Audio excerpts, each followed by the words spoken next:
Thank you so much for your invitation. دیکھیں جب یہ ایشوز جو انٹرنیشنلی اسٹیٹس کو یا گلوب کو افیکٹ کرتے ہیں تو ان ایشو کو یا ریزالو کرنا جو ہے وہ اتنا آسان نہیں ہوتا. اور یہ ایران اور یو ایس کے درمیان جو کچھ بھی ہے یہ کوئی نیا نہیں ہے. یہ ہم دیکھتے ہیں کہ 40 سے 45 سال ہو گئے 47 اس سال ایشو کو جی جو جی ہے وہ چلتے ہوئے. تو جس میں کیا چیز ہمیں نظر آ رہی ہے کہ دونوں سائڈز کے اوپر جو ہے ایک ٹگ آف وار ہے. امریکنز جو ہیں وہ اپنے انٹرسٹ کے مطابق جو ہے وہ لے کے چلنا چاہ رہے ہیں، جبکہ ایرانیز جو ہیں وہ اپنے انٹرسٹ کے اکارڈنگ جو ہے وہ لے کے چلنا چاہ رہے ہیں. لیکن اس 21 سینچری میں جب ہم داخل ہوتے ہیں تو یہاں پہ لازم نہیں تھا کہ ایک اسٹیٹ جو پاورفل تھی وہی ون ون سائڈ کے اوپر جو ہے وہ جاتی. یہاں پہ ایرانیز جو ہیں وہ ہمیں لٹل بیٹ اپر سائڈ کے اوپر نظر آتے ہیں، کیونکہ ان کے پاس ایک ایسا ویپن موجود ہے جس نے پوری گلوب کی اکانومی کو جو ہے وہ افیکٹ کر دیا ہے. بلکہ میں یہ سمجھتا ہوں کہ یہ ایک دیکھنا ہم نے کل دیکھا کہ آئل کی پرائسز جو ہیں وہ 3 to 9% جو ہے وہ انکریز ہو جاتی ہیں. ایک نیوز چلتی ہے کہ اسٹیٹ آف ہومس جو ہے وہ کلوز ہو گئی ہے، فوری طور پہ جو ہے وہ اسٹیٹ کی یا گلوب کی اکانومی جو ہے وہ ڈی ریل ہوتی ہوئی جو ہے وہ نظر آ رہی ہے. تو جہاں پہ آپ نے سولوشنز کی بات کی تو سولوشن دیکھیں کبھی بھی وار جو ہوتی ہے وہ کسی بھی کانفلکٹ یا کرائسس کا جو ہے وہ سولوشن نہیں ہوتی.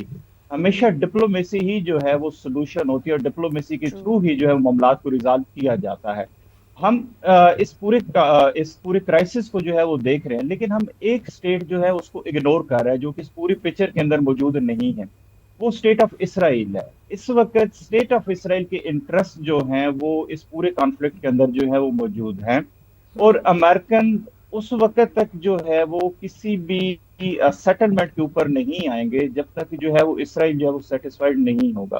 دیکھیں اس مڈل ایسٹرن ریجن کے اندر امریکن اسرائیل کو جو ہے وہ اگنور نہیں کر سکتے، کیونکہ سنس 1948 ان کی مڈل ایسٹرن فارم پالیسی کا جو ہے وہ اسرائیل ایک بہت بڑا جو ہے وہ ایک ٹول رہا ہے، اور انہوں نے اسرائیل کو جو ہے وہ ہر حال کے اندر جو ہے وہ اسٹریٹجک ایج دیا ہے دیگر اسٹیٹس کے مقابلے میں اس ریجن میں. تو اتنی آسانی سے یہ چیزیں نہیں ہوں گی.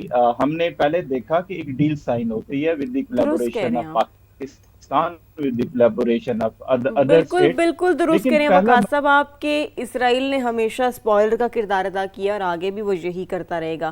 لیکن اگر یہ جنگ بڑھتی ہے تو ڈیفینیٹلی پوری دنیا اس کی لپیٹ میں آئے گی.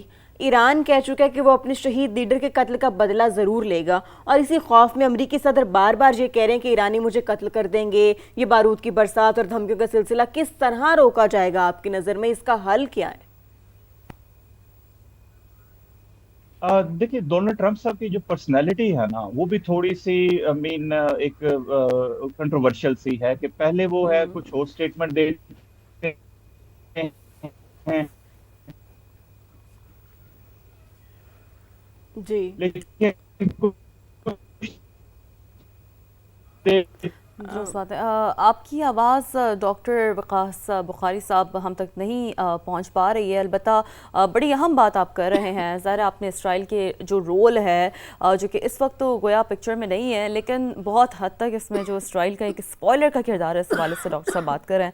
اس کے علاوہ بھی ہم دیکھ رہے ہیں کہ جیسے کہ شفق ڈاکٹر وقاص صاحب بھی یہی کہہ رہے تھے کہ جو معاملات ہے اس میں پاکستان کا رول تو بڑا پرومیننٹ بڑا ڈومیننٹ رہا ہے، لیکن ضرورت اس بات کی ہے کہ جو دونوں فریق ہے ان کا رول بھی بہت امپورٹنٹ ہے. صحیح ہے. اب جی ڈاکٹر صاحب آپ پلیز کنٹینیو کریں، آپ کیا بات کر رہے ہیں؟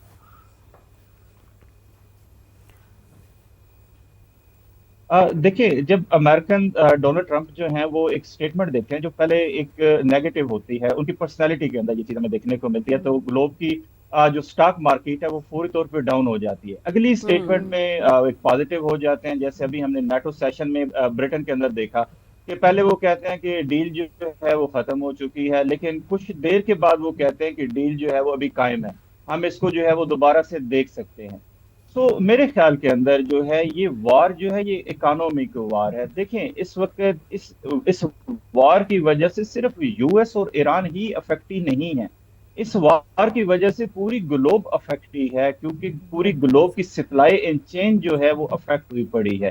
اور جب یہ سپلائی اینڈ چین جو افیکٹ ہوئی پڑی ہے تو اس سے کچھ اسٹیٹس فائدہ لے رہی ہیں، لیکن زیادہ تر اسٹیٹ کے جو ہے یہ نقصان کے اندر جو ہے وہ ہمیں چیز نظر آتی ہے. ایک سائڈ کے اوپر وہ اسٹیٹس جن کی مین اکانومی ہی سپلائی کے اوپر چلنی ہے, مین وہ جب تک آئل جو ہے وہ ایکسپورٹ نہیں کریں گے تب تک ایسا نہیں ہوگا کہ ان کی اکانومی ڈیولپ کرے. بالکل ایسا ہی ہے ڈاکٹر صاحب, پوری دنیا دوسری سے جو ہے سائڈ وہ پہ افیکٹ ہمیں ہو زیادہ رہی تر ہے. وہ اسٹیٹس نظر آتی ہیں جن کی کنزمپشنز کے اوپر جو ہے معاملات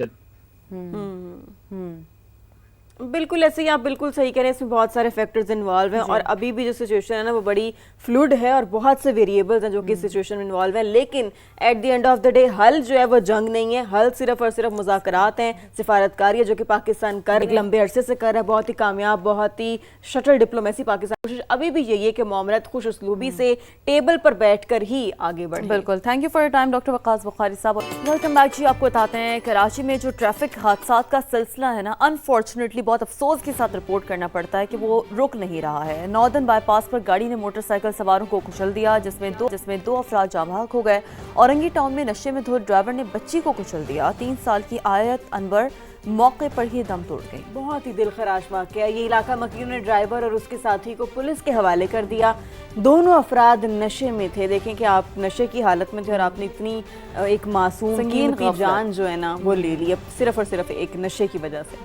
بالکل ایسا ہی. اور پھر اس طرح کے جو واقعات ہوتے ہیں نا, اس کا کوئی سدباب بھی ہم کہتے ہیں کہ زیادہ اس میں نہیں ہو رہا ہوتا, لیکن جی امید پر تو دنیا قائم ہوتی ہے. اب تھوڑا سا آگے بڑھتے ہیں اور موسم کا احوال جان لیتے ہیں.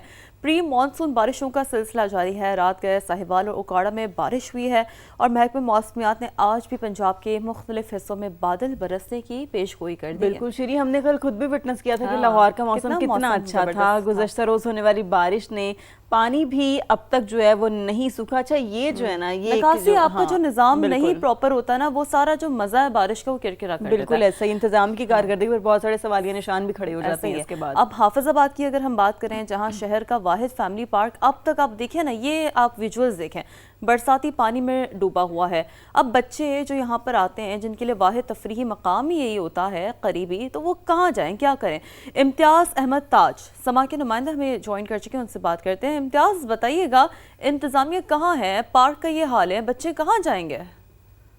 جی بالکل, یہ حافظ آباد کا میں جہاں موجود ہوں واحد فیملی پارک ہے جہاں پہ لوگ جو ہے وہ سیر و تفریح کے لیے بھی آتے ہیں اور یہاں پر بیکنگ ٹریک بھی ہے.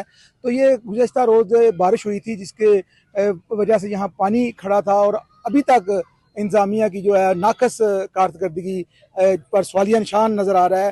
یہ پانی یہاں پر جمع ہے, لوگ پریشان ہیں, بچے جو ہیں وہ آپ دیکھ سکتے ہیں کہ وہ پانی میں نہا رہے ہیں اور یہ پورا پارک ہی ندی نالے کا منظر پیش کر رہا ہے. میرے ساتھ اس کچھ شہری ہیں, آئیے انہیں سے جانتے ہیں یہ کب کا پانی کھڑا ہے اور کیا صورتحال ہے یہاں پر. جی بتائیے گا. جی بھائی جان, یہ کل کی بارش ہوئی ہے یہاں پہ اور صبح کو ہماری مائیں بہنیں یہاں پہ سیل کرنے کے لیے آتی ہے. بہت زیادہ پریشانی ہے. انتظامیہ سے گزارش ہے کہ مہربانی یہ جلد سے جلد یہاں پہ صفائی کرائی جائے. بس یہی ہماری گزارش ہے ان سے. جی ناظرین, جیسا کہ آپ نے ان کی بات سنی, یہ واحد فیملی پارک ہے جہاں پر لوگ سیر و تفریح کے لیے آتے ہیں. انتظامیہ سے اپیل کی ہے کہ یہاں سے پانی جو ہے وہ نکالا جائے تاکہ جو شہری ہیں وہ اس سے مستفید ہو سکیں. جی اپڈیٹ کے لیے شکریہ آپ کا. اور جی دریائے چترال کے شدید کٹاؤ نے بھی بہت حد تک تباہی مچا دی ہے. ہم دیکھ رہے ہیں کہ متعدد جو مکانات ہیں, زرعی اراضی ہوں, باغات ہوں, کھڑی فصلیں ہوں, مویشی ہوں, سب کچھ نا دریا برد ہو چکا ہے. اور متاثرہ خاندان کھلے آسمان تلے زندگی گزارنے پر مجبور ہیں. دریائی کٹاؤ سے چترال, مستور, شندور روڈ بھی شدید خطرے سے دوچار ہے. سیف الرحمان عزیز نے ایک رپورٹ تیار کی ساری صورتحال کے حوالے سے, وہ آپ کو دکھاتے ہیں.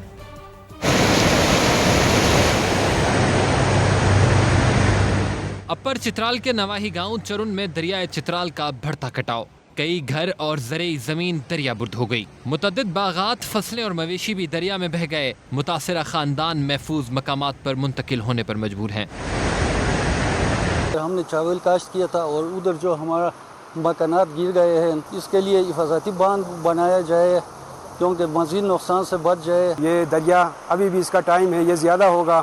جتنے ہمارے تھوڑے سے جو گھر رہ گئے ہیں ان کو بھی خطرہ ہے. دریائی کٹاؤ سے چترال, مستوج, شندور روڈ کو بھی شدید خطرات لاحق. ضلعی انتظامیہ کے ہنگامی حفاظتی اقدامات جاری، تاہم پانی کے بہاؤ میں اضافے سے خطرہ بدستور برقرار ہے۔ ابھی بھی یہ دریا کا کٹائی جاری ہے، اگر اس کو بر وقت نہ روکا گیا تو یہ پورا گاؤں تباہ کر سکتا ہے۔ اگر متعلقہ اداروں نے بروقت اقدامات نہ کیے تو دریائی کٹاؤ مزید آبادی، زرعی اراضی اور چترال مستوج شندور روڈ کو بھی شدید نقصان پہنچا سکتا ہے۔ سیف الرحمان عزیز، سماج چرن، اپر چترال۔ وہ کہتے ہیں نا کہ جی موت سے کس کو رستگاری ہے، آج وہ کل ہماری باری ہے۔ موت برحق ہے اور ہر ذی نفس نے اس کا ذائقہ تو چکھنا ہے، لیکن جناب وہ کہتے ہیں نا مر کر بھی چین نہ پایا تو کدھر جائیں گے۔ ہمارے تمام بڑے اور گنجان آباد شہروں کی اگر ہم بات کریں نا تو وہاں قبرستان کم پڑ جا رہے ہیں۔ کسی کے ہاں فوتگی ہو جائے تو تدفین کے لیے قبر کا بندوبست کرنا سمجھیں شفق محال ہو جاتا ہے، اوپر سے ریٹ اتنے بڑھا دیے ہیں۔ آج بہت ہی امپورٹنٹ ایشو ہے جو کہ خبر وہی انداز نامہ کی ٹیم نے اٹھایا ہے، اور آج اسی اہم ایشو پر ہم آپ کو مختلف مقامات سے شہر خاموشاں کا احوال بتائیں گے۔ سب سے پہلے چلتے ہیں راولپنڈی، وہاں کی کیا صورتحال ہے دیکھتے ہیں یاسر حکیم کی رپورٹ میں۔ سے بڑھتی آبادی اور شہر کے پھیلاؤ نے ایک نئے بحران کو جنم دیا ہے۔ راولپنڈی میں قبرستانوں کی جگہ ختم ہونے لگی، قبروں کی قیمتیں بھی بڑھ گئی۔ شہریوں سے پوچھتے ہیں انہیں اپنے پیاروں کی تدفین میں کن مشکلات کا سامنا۔ 150 سالہ پرانا قبرستان ہے، بچپن سے ہم سنتے آئے ہیں کہ یہاں پہ کوئی جگہ نہیں ہے، ایک ایک قبر کی جگہ پہ 3-4 قبریں بنی ہوئی ہیں، اور یہاں پہ کوئی جو علاقے مکین ہے جب ان کی کوئی فوتگی وغیرہ ہوتی ہے تو اس قبرستان میں جگہ نہ ہونے کی وجہ سے وہ ہائی وے کے قبرستانوں یا دور دراز کے قبرستانوں میں اپنی میت لے کے جاتے ہیں۔ یہاں پہ جب کوئی فوتگی ہوتی ہے تو لوگ ادھر ادھر ناظموں کے پاس، ہمارے وزیروں کے پاس بھاگتے ہیں کہ جی ہمارے قبرستان کے لیے جگہ دے دیں، تو وہ کہتے ہیں جی آپ ہماری بات کرا دیں، یہ وہ، تو قبرستان والے کہتے ہیں جی جگہ ہے ہی نہیں ہے، فلانی جگہ چلے جائیں، اڈیالہ روڈ چلے جائیں، وہاں پہ قبرستان دیا ہوا ہے، آپ صدر کی سائڈ پہ جائیں، یہ ترنول کی سائڈ پہ چلے جائیں، تو ہمارا کیا گناہ ہے جی، ہمیں کوئی ایسی جگہ دے دیں نزدیک تو یہ سارا محلہ آ کے نا اپنا کوئی مدفون کرا لیں۔ شہری کہتے ہیں کسی عزیز کی موت پر غمزدہ خاندان کو شہر میں تدفین کی جگہ نہ ملنا کوئی چھوٹی پریشانی نہیں، حکومت نئے قبرستانوں کے قیام کو یقینی بنائے۔ کیمرہ مین ایاز عباسی کے ساتھ یاسر حکیم، سما، راولپنڈی۔ تو جناب ملک کے سب سے بڑے شہر کراچی کی بات کریں تو کراچی میں تو جینا ہی نہیں بلکہ مرنا بھی مشکل ہو گیا ہے، جہاں نئے قبرستانوں کے منصوبے تو فائلوں میں دفن کر دیے گئے ہیں، اور اس پر ستم یہ کہ بڑھتی آبادی، سکرت قبرستان اور مہنگی قبروں نے شہریوں کی پریشانی کو، ان کی مشکلات کو، ان کے دکھوں کو مزید بڑھا دیا۔ اب دیکھیں نا بعض قبرستانوں میں قبر کے ریٹ لاکھوں میں پہنچ گئے ہیں۔ رپورٹ کریں مونس احمد۔ بڑھتی ہوئی آبادی کے سبب کراچی میں قبرستانوں کی کمی ایک سنگین مسئلہ بن چکی ہے۔ ایسے میں انتظامیہ کی ریٹ قدم قدم پر چیلنج ہوتی ہوئی نظر آتی ہے۔ سرکار کی جانب سے طے کردہ ریٹ کے برعکس منمانی قیمتوں پر قبروں کی فروخت بھی جاری ہے۔ اس تمام صورتحال میں شہری کتنے پریشان ہیں، انہیں کن کن مشکلات کا سامنا کرنا پڑ رہا ہے، آئیے جانتے ہیں انہی کی زبانی۔ KMC and concerned authorities of government of Sindh اس پہ جگہیں جو ہے وہ کریٹ کریں، بیکاز کنٹینیوسلی پاپولیشن انکریز ہو رہی ہے and this is the fundamental right of the citizens. 14-15 ہزار کی گورنمنٹ بول دی کہ قبر ہے، لیکن وہ کوئی نظر نہیں آتا، اور جیسے ہی لوگ ادھر آتے اس سے ابھی رات بھی ہوتے، گاڑی بنگلے 3-4 لاکھ میں بک رہی ہیں قبریں۔ قبرستان ہے موسٹلی زیادہ تر جب جائیں قبر لینے کے لیے تو فل ہوئے ہوئے ہوتے ہیں، ان کی طرف سے یہی ہوتا ہے کہ بھائی قبر فل ہیں، سب سے پہلے تو ملنا ہی بہت مشکل ہو جاتا ہے، ٹھیک ہے نا۔ اس کے علاوہ جو ریٹس وغیرہ جو وہ بتاتے ہیں وہ اتنے زیادہ ہوتے ہیں کہ غریب انسان کے لیے تو بہت مشکل ہو جاتا ہے۔ گورکن ہے یہاں پہ، وہ ادھر قبریں بیچتے ہیں، 3-3 لاکھ روپے کی، 2-2 لاکھ روپے کی قبر بیچتے ہیں۔ قبرستان میں بھی ایک مافیا جو ہے وہ بن چکا ہے یہاں پہ۔ یہ جو آپ قبرستان دیکھ رہے ہیں یہ سوسائٹی قبرستان ہے پیچھے، یہاں پہ جگہ نہیں ہے۔ آج بھی منصوبہ بندی نہ ہوئی تو کل میت دفنانے کے لیے جگہ کہاں ملے گی؟ کیمرامین محسن علی کے ساتھ مونس احمد، سما، کراچی۔ اب آپ دیکھیں نا کہ لوگوں کے کتنے سینٹیمنٹس کنیکٹڈ ہوتے ہیں اپنے پیاروں کی قبروں سے۔ اب یہ تو ہم نے بات کر لی کہ جی آپ کے پاس جگہ کم پڑ گئی ہے، ریٹس بڑھا دیے ہیں، چلیں یہ تو پھر کچھ حد تک ٹھیک ہے، لوگ اپنوں کے لیے پھر بھی کہیں نہ کہیں سے قرض لے کر لیتے ہیں، لیکن آپ یہ دیکھیں کہ گنجائش ختم ہونے سے پرانی قبریں دوبارہ کھوتی جا رہی ہیں۔ کتنا مطلب یہ ایک سینسٹیو ایشو ہے۔ فیصل آباد کا حال بھی مختلف نہیں ہے اس سے۔ ردا سندھو سے بات کر لیتے ہیں، اور ردا سندھو نے بلکہ اس حوالے سے ایک مفصل طور پر رپورٹ تیار کی ہے، وہ آپ لوگوں کو دکھا دیتے ہیں۔ وقت آخر بھی شہریوں کے لیے آزمائش بن گیا۔ فیصل آباد میں قائم سائی سمیت متعدد قبرستانوں میں جگہ نہ ہونے پر لواحقین کو شدید دشواری کا سامنا ہے۔ فوت ہو جاتے ہیں انہیں جگہ ہی نہیں ملتی, انہیں کہا جاتا ہے کسی اور قبرستان میں چلے جائیں. اسی طرح ہر قبرستان کے اندر یہ روٹین ہو چکی ہے, اور قبرستان کے لیے جگہ ہی ہے نہیں. گورنمنٹ نے اس کے لیے کوئی جگہ ہی نہیں منتخب کی ہوئی. 40 لاکھ سے زائد آبادی کے شہر میں صرف 915 قبرستان ہے. قبرستان کی بنائی گئی انتظامی کمیٹیاں بھی عرصہ دراز ہوا غیر فعال ہیں. گنجائش ختم ہونے سے پرانی قبروں پر دوبارہ قبریں بنائی جا رہی ہیں. 130 سال ہو گیا. فیصل آباد کی اس وقت آبادی کیا ہوگی جس وقت یہ پاکستان بنا تھا. ہم نے کئی دفعہ یہ پالیسی دی ہے 8, 10, 15 کلومیٹر کے اوپر جو ہے وہ لازمی نئے بڑے قبرستانوں کا اجرا کیا جائے, لیکن ابھی تک اس پہ کوئی عمل درآمد نہیں ہے. صفائی ستھرائی کا انتظام نہ ہونے پر کئی قبرستانوں میں کچرے کے ڈھیر لگے ہیں. کیمرہ مین رضوان صابری کے ساتھ ردا سینٹو, سما فیصل آباد. ناظرین, نوبت یہاں تک پہنچ گئی ہے کہ شہر خاموشہ میں 6 گز کی زمین مل جائے تو کہتے ہیں کہ بڑے خوش نصیب ہو.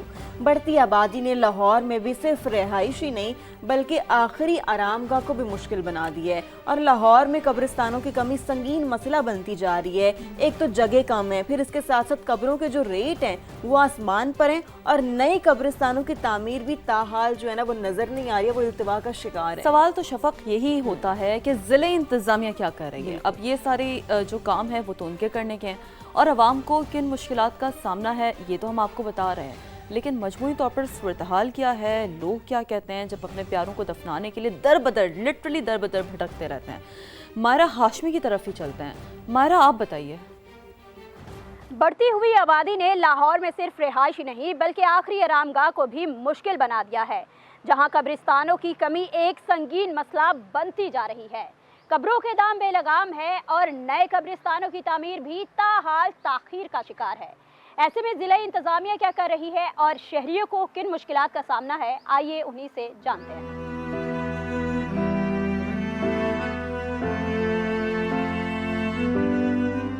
اگر ہم ابھی سے اس کی تیاری نہیں کریں گے تو چند سال کے بعد شاید یہی ہوگا کہ جیسے ابھی ایک قبر کے اوپر 3 قبریں اور ہیں تو شاید 10 قبریں اور ہوں گی. اس میں قبرستان کے جو مینجمنٹ ہے ان کا فائدہ تو ہو رہا ہے, روز پیسے کماتے ہیں, لیکن عوام کا کوئی فائدہ نہیں ہوتا. پنجاب میں تو خاص طور پہ آبادی کی تعداد بہت زیادہ ہی بڑھ رہی ہے, اس حساب سے ہمارے قبرستان نہیں بلڈ ہو رہے. محکمہ اوقاف بنا ہوا ہے جو پورے ہمارے جتنے بھی مزارات ہیں اس کو وہ لک آفٹر کرتے ہیں. اسی طرح قبروں کے لیے بھی ان کی ایک پراپر ایک محکمہ ہونا چاہیے جو اس کو لک آفٹر کرے.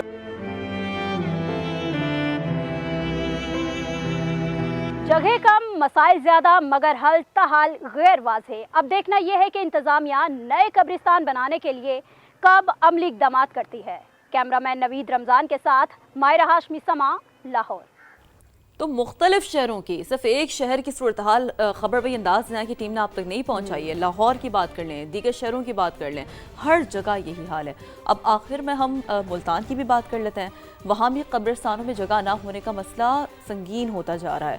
انتظامیہ کی جانب سے کوئی بھی نئے قبرستان کا منصوبہ موجود نہیں ہے. بالکل ایسے محسن علی سے جان لیتے ہیں. محسن, آپ بتائیں یہاں پر کیا سچویشن دیکھ رہے ہیں آپ؟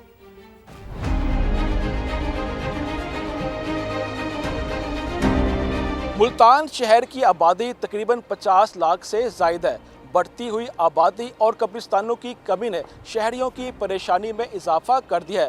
شہر کے بیشتر قبرستان اپنی گنجائش پوری کر چکے ہیں, جبکہ تاحال نئے قبرستانوں کے حوالے سے کوئی نیا منصوبہ زیر غور نہیں ہے. شہریوں کو اپنے پیاروں کی تدفین کے لیے کن کن مشکلات کا سامنا کرنا پڑ رہا ہے, آئیے انہی سے جانتے ہیں. یہاں قبرستان بہت قدیمی ہے اور ان میں اب جگہ بہت کم ہو چکی ہے. جیسے مہنگائی کے دور میں انسان کی زندگی تنگ ہو گئی ہے, اس طرح مرنے کے بعد مرنے والوں کے لیے جگہ بہت تنگ ہو گئی ہے.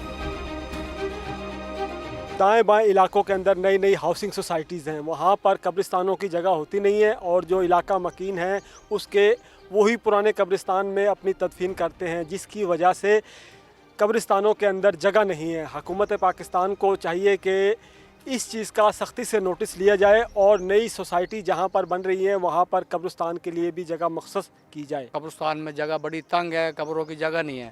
جو نئی سوسائٹیاں بن رہی ہیں ان میں قبرستان کی جگہ نہیں چھوڑ رہے لوگ. حکومت کو چاہیے کہ ادھر جگہ بھی مختص کرائیں اور کیا نام ہے ادھر اس پرانے قبرستان میں سہولیات بھی دے, پانی کی, صفائی کی. قبرستان کے راستے کیے جائیں, پانی کا انتظام کیا جائے, اور اپنے پیاروں کی قبروں پر جب فاتح دینے کے لیے بندہ آئے تو وہ آرام سے کسی جگہ پہ بیٹھ کے پانی بھی پی سکے۔ ملتان شہر میں 150 سے زائد قبرستان موجود ہیں۔ شہریوں کا مطالبہ ہے کہ بڑھتی ہوئی آبادی کے پیش نظر فوری طور پر نئے قبرستانوں کے لیے زمین مختص کی جائے تاکہ اپنے پیاروں کی تدفین کے لیے کوئی مشکلات پیش نہ آئیں۔ کیمرہ مین چودھری محبوب کے ساتھ محسن علی، ساما، ملتان۔ اور وہی بات جس سے ہم نے آغاز کیا تھا کہ اگر مر کر بھی چین نہ پایا تو کدھر جائیں گے۔ خبر وہی انداز میں کی ٹیم نے اس حوالے سے اپنی کاوش کی ہے بھرپور طور پر جو مختلف شہروں کا احوال ہے قبرستانوں کا وہ ارباب اختیار تک پہنچانے کی کوشش کی ہے۔ امید بھی ہے، دعا گو بھی ہیں کہ انشاءاللہ اس حوالے سے ضلع انتظامیہ ضرور متحرک ہوگی۔ بیک جناب، کراچی کی بات کریں تو کراچی کا ایک مسئلہ جسے ہم ہمیشہ سے رپورٹ کرتے آ رہے ہیں لیکن وہ حل ہونے کا نام نہیں ہو رہا، وہ ہے کھلے مین ہولز کا مسئلہ جو کہ ایک بہت بڑا چیلنج ہے۔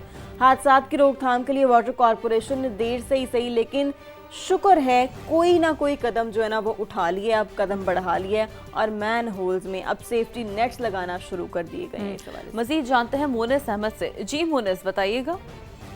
دیکھیے کراچی میں مین ہول کورز کے نہ ہونے کی وجہ سے کئی حادثات رپورٹ ہوتے رہے ہیں لیکن اب واٹر کارپوریشن نے اس کا حل ڈھونڈ نکالا ہے اور اس کے لیے سیفٹی نیٹس لگائے جا رہے ہیں جہاں پہ مین ہول کورز نہیں ہیں، اب وہاں پہ حادثات سے بچا جا سکے گا۔ اس وقت میں طارق روڈ پر موجود ہوں اور میرے عقب میں یہ ٹیم پوری موجود ہے جو کہ مختلف مین ہولز پہ یہ سیفٹی نیٹ لگا رہی ہے۔ کیمرہ مین عمران خان آپ کو دکھائیں گے۔ یہ بیلٹس پر مشتمل ایک پورا سیفٹی بیلٹ ہے جس کو ہکس کی مدد سے روکا گیا ہے۔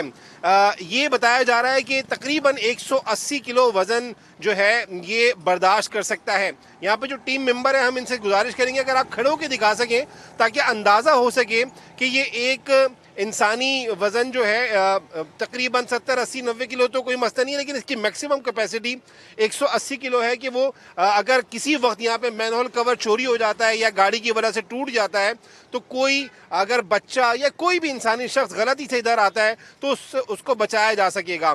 ماضی میں بہت سارے حادثات رپورٹ ہوئے ہیں جس میں چھوٹے بچے بڑے گٹر میں گر گئے ہیں، کھلے مین ہول میں گر گئے تھے لیکن اب واٹر کارپوریشن کی جانب سے بتایا جا رہا ہے نہ صرف طارق روڈ بلکہ جو ڈینسلی پاپولیٹڈ ایریاز ہیں پرائرٹی پہ ان ایریاز میں یہ بیلٹس لگائے جائیں گے اور اس کے بعد یہ سلسلہ مزید شہر کے علاقوں تک بھی پھیلایا جائے گا۔ تھینک یو مونس، چلیں شکر ہے کوئی تو حل نکلا اس بات کا اور ہم امید کرتے ہیں کہ انشاءاللہ تعالیٰ ایک سوک سینس بھی سے ڈیولپ ہوگی اور یہ جو ہے وہ بہت حد تک جو حادثات ہو جاتے ہیں مین ہول کے واقعات ہو جاتا ہے اس میں کمی کا جو ہے وہ سبب بنے گا۔ اب جی شہر قائد کا ایک اور اہم ایشو، مانسون سیزن قریب ہے لیکن کراچی کے بڑے برساتی نالے اب تک صاف نہیں کیے جا سکے۔ ضلع جنوبی کے مختلف علاقوں سے گزرنے والے جو کلری نالے کی صورتحال اگر ہم اس کی بات کریں تو وہ تو بدستور بدتر ہی رہتی ہے۔ شہریوں کا کیا کہنا ہے خورشید عالم کی رپورٹ میں یہ دیکھ لیتے ہیں۔ مچھر کالونی کے مکین کلری نالے کی صفائی نہ ہونے کی وجہ سے بارشیں انجوائے نہیں کر پاتے۔ بارشوں کے بعد یہاں کیا صورتحال ہوتی ہے یہ ہم معلوم کریں گے یہاں کے مکینوں سے۔ جب برسات ہوتا ہے وہاں سے بیک کرتا ہے پانی، یہ گھروں میں چلا جاتا ہے پانی، اسمیل بھی بہت زیادہ ہے تو بچے بھی بیمار ہوتے ہیں اور بارش کا انجوائے بڑی مشکل سے کرتے ہیں۔ کچرا تو بالکل ایسا بھرا ہوا ہے کہ پانی کی نکاسی ہو ہی نہیں رہی ہے، تو اگر بارش ہو گئی تو یہی پانی لوگوں کے گھروں میں داخل ہوگا، روڈ کا اور نالے کا پھر پتہ نہیں چلتا ہے، کئی حادثات ہوتے ہیں اس میں۔ میں کراچی کو بولنا چاہتا ہوں کہ آپ جو نا آتے ہو ووٹ آپ لوگ لے جاتے ہو، گورنمنٹ بنتے ہو، عوام کے ووٹوں سے آپ لوگ کامیاب ہوتے ہو تو ان کو سہولت تو دو۔ ہر سال کوئی اموات یہاں بہت ہی رہتی ہے تو یہ بڑا یہ مسئلہ ہے یہاں پر صفائی نہ ہونے، صفائی تو صفائی کی مسئلہ بھی ہے، دوسرا یہ کہ نالے کے بعد دیوار بھی نہیں لگاتے لوگ۔ مچھر کالونی کے مکین کہتے ہیں کہ اس سے پہلے کہ کوئی اور حادثہ ہو انتظامیہ جاگے اور نالے کی صفائی کرائے۔ کیمرہ مین ایم کامران کے ساتھ خورشید عالم، سما، کراچی۔ چلیں جی، کراچی کی صورتحال تو بہت ہی بری ہے، اب رخ کر لیتے ہیں لاہور کا، کچھ بات کر لیتے ہیں لاہور کی موسم کی، جہاں گزشتہ روز بارش کے بعد گرمی کی شدت میں بالآخر کمی آ گئی اور محکمہ موسمیات کے مطابق آج بھی شہر میں بارش کا امکان ہے، یعنی آج بھی ہمیں اچھا موسم دیکھنے کو ملے گا۔ موسم کا تازہ ترین احوال کیا ہے جانیں گے سما کے نمائندے سالک نواز سے۔ جی سالک بتائیے۔ جی بالکل، شہر میں گزشتہ روز ہونے والی بارش کے بعد گرمی کی شدت میں کمی واقع ہوئی ہے۔